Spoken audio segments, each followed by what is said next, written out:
Since you have been into the field of education and you have, contributed to that field, what, according to you, is the situation of the current education system?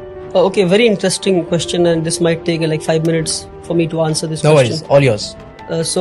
I think let me divide this into 4 to 5 points. I think पहला तो ये कि जो हमारे पास आज education system हमारे India में है, क्या ये हमारा अपना एजुकेशन सिस्टम है? Sadly no. This education system was left behind by the Britishers. British ने जो एजुकेशन सिस्टम हमें दिया है वही आज हमारे पास है, with little changes in it. British की एजुकेशन सिस्टम करती क्या है? ये एजुकेशन सिस्टम बनाता है जॉब सीकर्स, ये एजुकेशन सिस्टम बनाता है कॉर्पोरेट स्लेव्स. तो ब्रिटिश ने एक ऐसा एजुकेशन सिस्टम लाया, ऐसे लोग मिल सके जो उनको क्वेश्चन ना कर सके, ऐसे लोग मिल सके जो क्रिटिकल थिंकिंग ना कर सके. तो ब्रिटिश की एजुकेशन सिस्टम आपको कॉर्पोरेट स्लेव्स बनाती है, ब्रिटिश की एजुकेशन सिस्टम हमें जॉब सीकर्स बनाती है. But India today needs job providers. दूसरी जो गड़बड़ी हमारे एजुकेशन सिस्टम में क्रीप कर गई वो ये कि हमने पूरे एकेडमिक्स को पास और फेल के मयार पे लाके खड़ा कर दिया. इंटरेस्टिंग.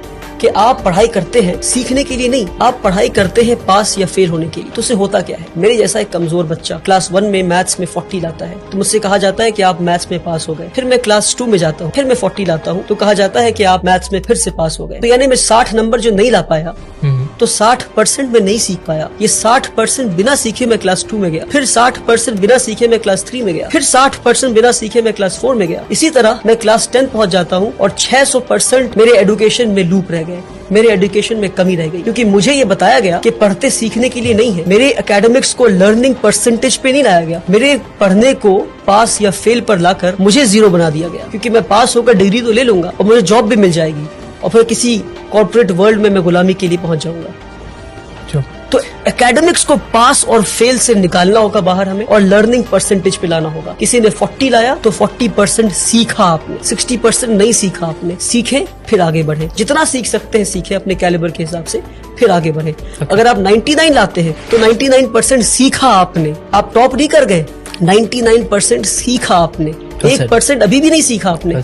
अगर आप 100 में 100 लाते हैं तो पास हुए आप. ये दूसरी बात. तीसरी बात कि हमारा जो एजुकेशन सिस्टम है आज का वो आपको रोट लर्निंग पे फोकस करता है. आप पढ़ते जाते हैं पढ़ते जाते हैं पढ़ते जाते हैं पर आपको पता नहीं आप क्या पढ़. आपने पढ़ा होगा कि इंडिया में जो फूड ग्रेन्स है वो मिलेट है, बाजरा है, जौर है. ये पढ़ा आपने, पर कभी देखा आपने इन चीजों पढ़ा है, but I have not seen it. Correct. मैंने भी कभी देखा नहीं. मेरे ख्याल से मिलेट्स ऑन पर्पस नहीं दिखाया गया इसको. बाजरा तो अगर आप बाजरा देख लेते तो आप पता करते कि बाजरा उगना क्यों बंद हो गया है. हाँ, बंद हो गया. That's what I'm saying. क्यों बाजरा लोग आज नहीं खा रहे? पहले के लोग बाजरा खाते थे, पहले के लोग मिलेट्स खाते थे, जौर खाते थे, आज क्यों नहीं खा रहे? तो experiential learning is what we need, hands on learning is what we need. We need to see and know what we are learning. आज हमें वो दिखाया नहीं जाता, वो बताया नहीं जाता, सिर्फ पढ़ाया जाता. तो आपको पता है कि ये हार्ट है और हार्ट के ये चेम्बर्स हैं, हार्ट में ये आर्टरीज हैं, ये है.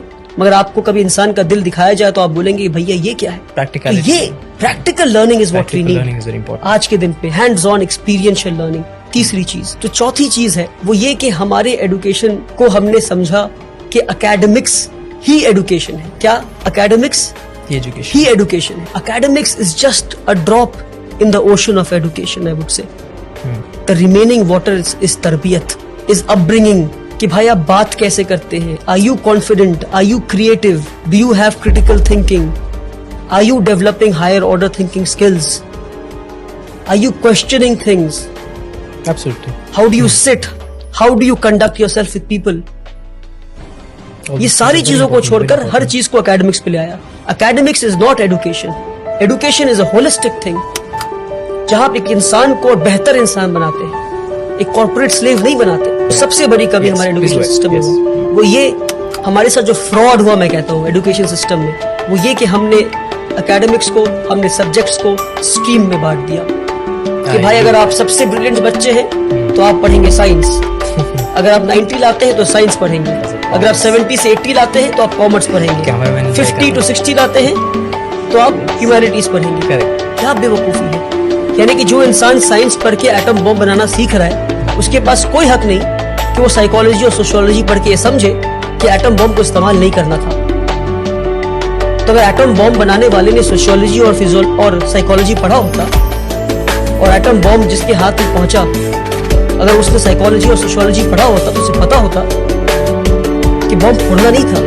तो इसलिए बता रहा हूं मैं कि हमने सब्जेक्ट्स को स्ट्रीम में बांट कर सबसे बड़ा फ्रॉड किया हमने। One of my favorite books. कि क्या मैं फिजिक्स Watching. सोशियोलॉजी के साथ नहीं पढ़ सकता?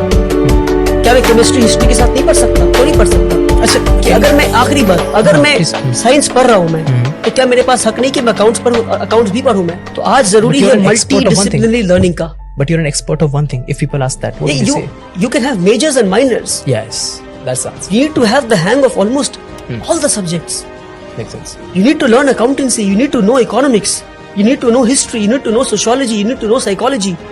You can be an expert of history, but you need to know the basics of physics. पर हमारे साथ ये फ्रॉड किया गया। आप फिजिक्स पढ़ेंगे पर आप हिस्ट्री नहीं पढ़ सकते। आप सोशियोलॉजी पढ़ेंगे पर आप केमिस्ट्री नहीं पढ़ सकते। Okay. क्यों किया हमारे साथ ये फ्रॉड आपने? क्यों? क्योंकि आपको कॉर्पोरेट स्लेव्स चाहिए थे। आपको इजी वे बच्चों को देना था कि भाई ये पढ़ो, नंबर लाओ, पास हो, टॉपर बनो, आके हमें सर्व करो। सैडली